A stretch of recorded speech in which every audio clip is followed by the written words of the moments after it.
Hello friends, welcome to EPG Pathshala. I am Dr. Jaydeep Shadungi, Associate Professor of English, Jogesh Chandra Chaudhary College, University of Calcutta, Kolkata, West Bengal. We are into the last module, Module 35 of Paper 1, PG English. This module is prepared by Dr. Gargi Tolapatro, who teaches English at Bhavanipur Education Society, Calcutta. This module is about Henry IV Part 1. Friends, this part of Henry IV Part 1 was written and performed in the early part of 1590s. Our first part, that means Paper 1, ends with 1590, but we have in the very transitional overlapping some years if we include Henry IV Part 1. So I think there won't be any confusion if we include Henry IV Part 1 as Shakespearean play belonging to this particular phase, which was performed before 1596 and written around 1590-1591. In this particular module, we are going to record the social context, the critical context, the characters, 5 acts, and the summaries of the acts, and the implications. And at the end, we will provide some useful links to relate to the text. Friends, we should begin that Henry IV Part 1 is an attempt and our analysis about the brief reception by the audience, the manner in which the line of demarcation between history and literature gets obliterated in the process of writing one history play. Possibly you can note why I have mentioned history play. We are going to place Henry IV Part 1 as a history play. Now friends, possibly by the first time you have been exposed into Shakespearean world of drama. So here's the look for a little bit of facts or some stray elements, some important notes about William Shakespeare, the dramatist, who was born on 23rd April 1564. He went to King's New School, a local grammar school, and is said to have left formal education at the age of 15 or 16. Nothing much is known about his life from 1585 to 1500 early 90s. These are almost called the lost years of Shakespeare. His emergence as a playwright took place during 1590s. By 1598, Shakespeare was renowned for writing tragedy, comedy, history plays, besides poetry. He flourished as a playwright through the Elizabethan and Jacobean ages and died in the year 1616. The first anthology of his works, known as First Folio Edition, was published posthumously in the year 1623 AD. Now friends, we are directly to the play itself, Henry IV Part 1. Henry IV is a 5-act play by William Shakespeare tracing the rule of King Henry IV. It gives you the social picture of England during Henry IV, the historical king, who was the king and finally who get involved in the Battle of Shrewsbury in the year 1402-1403. Shakespeare relied on Holinshed like many of his other texts. The historical resources are very important and pronounced in the play. The play was first performed in the later half of 1596, early part of 1907. The play was written in the regime of Elizabeth I, and the first verse seeks to trace the gradual evolution of Henry V as the ideal successor of Henry IV. Since English theatre reached the peak of popularity during the Elizabethan and Jacobean period, drama was accepted form of popular entertainment. One may not be incorrect in reading this play as in the context of Tudor dynasty by that time. During the time of England came to assert its existence as a powerful nation, and especially the rise of colonialism. Friends, now after a little bit of introduction to the text, let us talk about the characters of the play. And as you all know, dramas are not to be performed or cannot be performed without the characters. It is the characters through which the plot is executed. Some important characters to note: King Henry IV, Henry Percy, Earl of Northumberland, Henry Prince of Wales Hall, Thomas Percy, Earl of Worcester, Prince John of Lancaster, Earl of Westmoreland, Walter Blunt, John Falstaff. Friends, now let us go into the summary or some salient features of these 5 acts. To start with, Act 1. The play begins with a conversation between the King, Westmoreland, and Sir Walter Blunt in the palace. The news of raging rebels who continue to grow increasingly hostile towards the King and his throne, especially Thomas Percy, whose help Henry IV had acquired the rule of England by deposing Richard II, reaches the King. Westmoreland informs the King about the battle between Harry Percy, Hotspur, and a large army of Scots, which the former has won. He, however, has refused to hand over the war captivities to the King except one, which is a direct violation of war conventions, whereby the King has the first claim to the captivities of the war. In the second scene of the same act, based in this tavern, the audience get the first glimpse of Hall planning a highway robbery with Sir John Falstaff and points. In the concluding soliloquy of the scene, Hall states the reason behind opting the lifestyle he has chosen for himself. By so much shall I falsify man's hopes, and like bright metal and the swell ground, than that which it hath no foil to set it off. The first act concludes with a scene based in the play palace again, where Hotspur displays outright indolence towards the King and leaves with the declaration of a war. After Act 1, we should go into Act 2.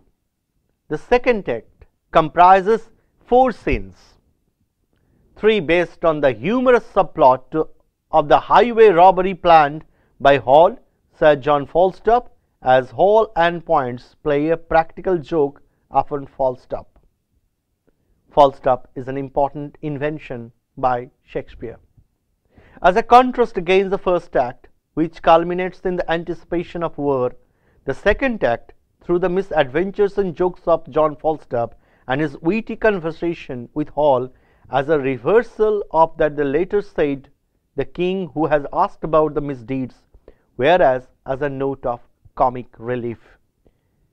You know comic relief, the importance of comic relief in a play, which gives you the luxury to comic buffoonery. The scene, however, concludes as Hall assumes his responsibility as a prince and declares, "I will to the court in the morning, we must all to the wars." Unquote. Now, into Act 3. Act 3 comprises 3 major scenes, and it is instrumental in reshaping the character of Hall. The first scene is based on the rebels' camp as they strategize their moves in the upcoming war and leave for the battlefield. The second scene portrays the vital meeting between the king and Hall. King Henry IV reprimands his son for indulging in such a low company and base needs which has not become the royal blood. In response to this, Hall assures his father, "I will redeem all this on Percy's head." He assures the king that he will defeat Hotspur in the battle and establish his own worth in the eyes of his father and his countrymen. The concluding scene of this act is based on the tavern where Falstaff is holding a conversation with the hostess. Hall enters the scene as a transformed individual and declares his intention of joining the war to Falstaff and points. The act concludes with Hall strategizing. The act concludes with Hall strategizing the own moves in the war and his inclusion of John Falstaff in the same. So friends, in Act 3, we find out the development of Falstaff as an important character in the play. Act 4. Act 4 is based in the battlefield at Shrewsbury, as both the camps plan and execute their share in the battle. The dramatic tension is built by the playwright through the continuous portrayal of two camps and their strategies, while humor is brought in by the deeds of John Falstaff. So Falstaff proves to be a character which gives you comic relief in the play, whether in the tavern or in the battlefield. Contrasted against the valor of the other soldiers and nobles, Falstaff continues the comic element in the history play despite the grave subject matter it deals with. That means the depiction of Falstaff is again an important facet in Act 4 of the play. The fifth and the final act, Prince Hall is established in front of the audience as worthy claimant of English throne through his heroic deeds and slaying of Hotspur in a single combat. He saves King Henry in the second scene, thereby earning his father's approval and displaying in himself the ideal related to the royal blood which formed the foundation of the honor of the king. The play concludes with a further consolidation of the royal virtues in Hall, as after the news of victory he commands that Archibald should be set free without any ransom, despite being a prisoner of the war, and moves on the rise of a new war against own Glendower and other rebels, like which King Henry IV Part 2 would deal with. That means Act 5 ends with giving a linear connection with Henry IV Part 2. Friends, after have a close reading of act-wise summary of the play, we can go into the analysis of some basic or important issues of the play. As we have already understood a line of thought that Henry IV as a history play. At the same time, Henry IV Part 1, one of the earliest history plays written by Shakespeare. It affords the capability of the master playwrights to blend the history plots into a comedy and tragic subjectivity. Shakespeare, while representing the national history of a specific time period, adhering to political facets, sociological identities, and the tradition and continuity established by the early Elizabethan drama. In this respect, he is peerless. In this representation of Prince Henry Hall as a character gradually transformed in the course of the play, he follows the popular Elizabethan theme of the prodigal son. The theme of the prodigal son is an important aspect that the dramatists take over. There is another important thing that come about Shakespeare in this particular time of his life. the Machiavellian ruler in the character of Hall, much familiar to the contemporary audience. And we again come across this particular element in Edward II by Christopher Marlowe. Another important creation of Shakespeare in the play is the character of Sir John Falstaff. Old, lazy, dishonest Falstaff is nonetheless a man who appreciates life. Falstaff is an amazing creation by Shakespeare. He commits robbery for money as well as for entertainment. Despite the flaws in his character, he remains as one of the memorable comic characters in the universe of William Shakespeare. He reminds us Sir Toby in Twelfth Night, though Twelfth Night will be written little later from this particular time period. Falstaff is an immortal creation in this history play. So, on the whole, the play emerges as a significant structural departure from the other traditional plays during the time in which it was written. Now, the play is written for the audience. So, a play becomes a play if it is received well. So, let us talk about the audience reception and the analysis and adaptation of the play.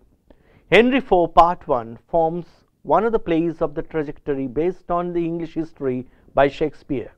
Shakespeare wrote other history plays like Richard II, Henry IV Part 1 2 and Henry V. So, Henry IV Part 1 is one of them. The play celebrated the rise of the House of Lancaster in England. It was received very well, and in contemporary audience it is said to be the most popular printed text of Shakespeare in the first quarto edition in 1598.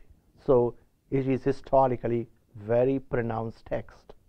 A major controversy related to the play is Old Castle's controversy, because initially Falstaff was named Old Castle. Based on John Oldcastle, a Protestant martyr of England, the name was therefore later changed to Falstaff. A history of the staging of Henry IV Part 1 strangely shows an emphasis on the character of Hotspur. With little attention was paid to Hall in the initial years. Even as the late 18th century, the performance of history seems to be focused on Hotspur, which acts like David Garrick, focusing upon him instead of Hall. It is only in the 20th century that the potential inherent in the character of Hall comes to be read in the new light, in the subject of context and text. Several versions of the play were also filmed in the late 20th and the early part of the 21st centuries. So, to conclude with Henry IV Part 1, Shakespeare provides an excellent example of blending of history with facts. He has presented in front of us a panorama of characters. Falstaff is an amazing creation. The 5-act formulae and the proper utilization of social scenario and accepted theoretical norms on this age. The play still lives and reinterpreted from various angles. Therefore, it stands out as one of the premier plays written by early part of William Shakespeare. Friends, for useful links, please look up.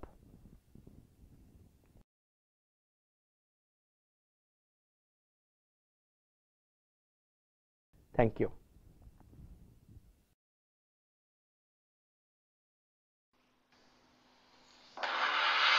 Henry IV, Part 1, the plot.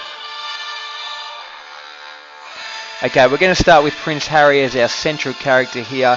Most of the story and the plot revolves around things that he's involved with, so we're going to put him right in the middle and see how everything sort of works around him. Over here we've got his father, King Henry, his younger brother, Prince John, Westmoreland and Walter Blunt. These are all the guys that are known as the court people. They hang out in the court, they're all on the king's side, so this group is the king's group. Below them, we've got the Percy clan, Northumberland, who is Lord Percy, his son Hotspur, or Henry Percy, and Hotspur's uncle and Northumberland's brother, Worcester, and Lady Percy, who is married to Hotspur, and then a bunch of other people over here. Owen Glendower, he's a Welsh guy. Mortimer, Lady Mortimer, Douglas, Vernon, and the Archbishop of York, and all these people are known as the rebels. Now, who are they rebelling against? Well, they're rebelling against the king. As well as that, we've got over here a group of people known as the Tavern people. We've got Falstaff, Bardolph, Poins, Pedo, Gadshill, and the hostess. The hostess runs the establishment that these guys hang around with. Poins and Harry are friends. Pedo is like Harry's personal assistant, and Bardolph is Falstaff's personal assistant. These guys all hang out in the tavern. And Harry also spends a lot of time in the tavern in Eastcheap hanging out with this motley crew. Now, at the start of the play, King Henry is disappointed with Prince Harry, and particularly disappointed in his behaviour. And the reason for that is because Hal is spending too much time with these guys, and the king doesn't like that, doesn't think it's fitting for the heir to the throne to be hanging out in taverns, hanging out with this motley crew here. Meanwhile, while that's going on, the king speaks about Hotspur and actually thinks more of Hotspur and wishes that Hotspur were his son rather than Hal. He thinks Hotspur's got far better qualities than his son, would be more fit to rule, and so the king wishes and proclaims that he would prefer Hotspur to be his son rather than Hal. So the king's really quite upset with Prince Harry. Now we've got these guys over here, Mortimer, and Mortimer was fighting against Glendower, but then ended up being taken hostage by Glendower, and then through that ended up actually marrying Glendower's daughter. She's Welsh, he's English, they can't speak each other's language, they can't really talk to each other, but they're in love nonetheless, and they have married one another. Now Hotspur and Mortimer, they're brother-in-laws. Mortimer is Lady Percy's brother, they're married, so that makes these two brother-in-laws. And so Hotspur's brother-in-law Mortimer is technically being hostage to Glendower in Wales. And so that doesn't really please Hotspur too much because he wants the king to set Mortimer free, and the king doesn't want to do it. So this makes Hotspur angry. Hotspur wants the king to release Mortimer. King Henry has his own reasons for not wanting to release Mortimer. Pretty much Mortimer was the guy that was proclaimed next in line to the throne after Richard II, and the king disposed of Richard II, and so he's probably pretty happy to have Mortimer stuck in Wales. It means he can't come and take the throne off him. So that's probably King Henry's reason for not freeing Mortimer, happy to have him stuck in Wales. Of course, this doesn't sit too well with Hotspur because this is his brother-in-law, and he wants the king to release him, and the king won't. While Northumberland, Hotspur's father, and Worcester see an opportunity here to plan this rebellion to overthrow the king, and so they sort of play on Hotspur's temper, and they sort of tempt him with this plan to say, hey, there's an opportunity here, let's gang up and let's get rid of King Henry, and let's actually put Mortimer on the throne. So they want to crown Mortimer, the next king who was proclaimed by Richard II, by overthrowing King Henry. So that's their plan, that's the rebellion, that's what they're hoping to do. Now Glendower obviously is pretty happy with this plan, so he's going to be willing to help because that means that his son-in-law Mortimer is going to be the next king, so he jumps on board with that. And furthermore, the Archbishop of York gets roped in as well. The Archbishop of York has a grudge against King Henry IV because King Henry IV killed the Archbishop's brother, and also furthermore the Archbishop brings this God factor to the mix of the rebels. And so if they've got the Archbishop there, a man on the cloth on their side, that sort of gives their cause a little bit more weight. It looks like they're doing the right thing. It looks like God's supporting them. So that's another reason why the Archbishop of York has been brought on board.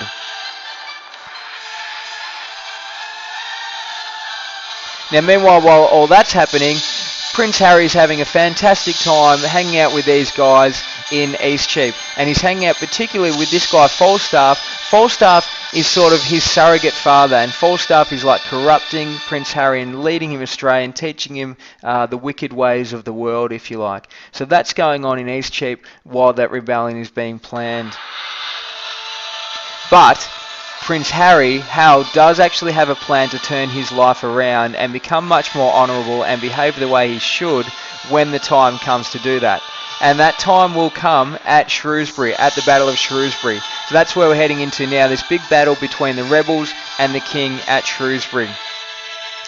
One of the problems is, though, for the rebels is that Northumberland, Glendower and Mortimer all fail to show up to the fight. That leaves Hotspur vastly outnumbered by the king's men. But he wants to go on and proceed anyway in his plan to try and overthrow the king.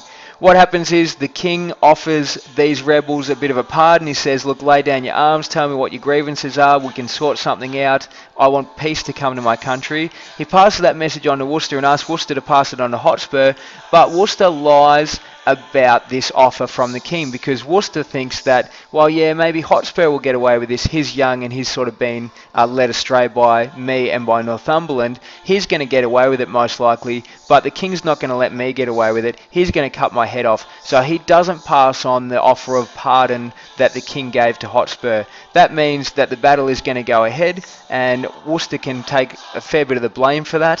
What happens is Hotspur and Hal meet on the battlefield. Hal defeats Hotspur, kills him in battle, and what this does is redeems him in the eyes of the king. So this whole idea about the king being disappointed in him, when Harry saves the king and then defeats Hotspur in battle, Harry wins the king's favour again. That's absolutely fantastic. Meanwhile, Falstaff, who's sort of the bad guy of the play, although we laugh at him, we think he's funny. He doesn't do a lot of great stuff, doesn't have a lot of great qualities. Furthermore, during the Battle of Shrewsbury, he's acting even more disgracefully than normal. In the end, what happens is Prince Harry, right here in the middle, ends up becoming the hero of the play. Blunt, Worcester and Vernon all die. Douglas is captured and then released by Hal, and Hal is seen to be a really honourable guy, and at the end we find that the king's people are going to go off and chase down the other rebels who were planning to overthrow him. And thus endeth the lesson F.